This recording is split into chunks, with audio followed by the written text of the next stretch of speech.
Oximos falar do galego en Cuba e da primeira revista que se publicou íntegramente en galego en América, que foi precisamente na Habana.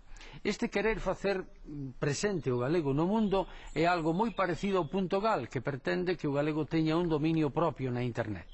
Empezamos.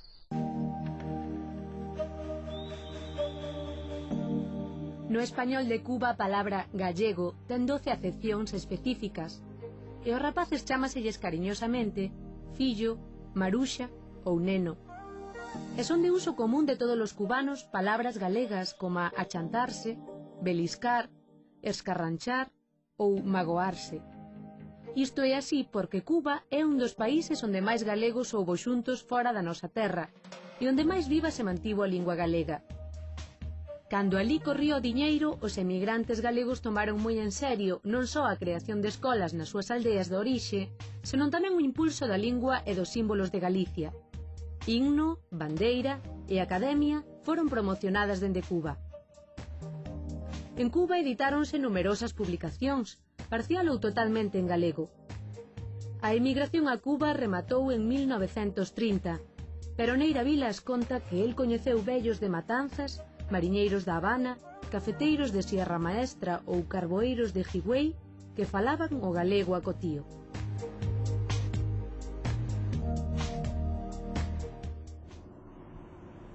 Ben falado.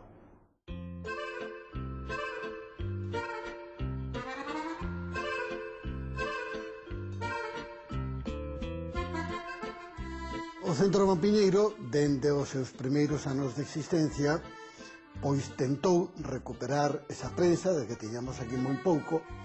Facemos sempre edicións facsimilares, índices o máis completos posibles, estudos introductorios. A Gaita Gallega é unha publicación que está íntegramente en galego.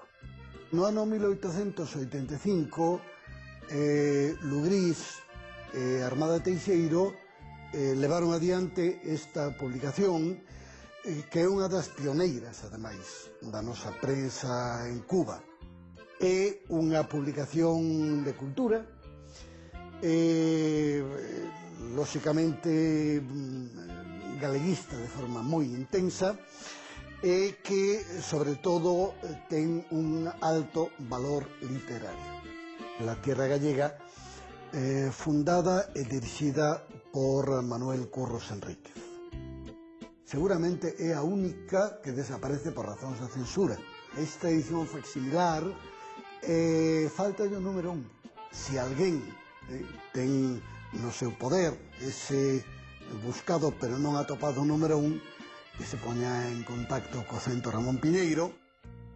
Galicia, fundada e dirixida por Vicente López Veiga, tivo unha xeira de case 30 anos.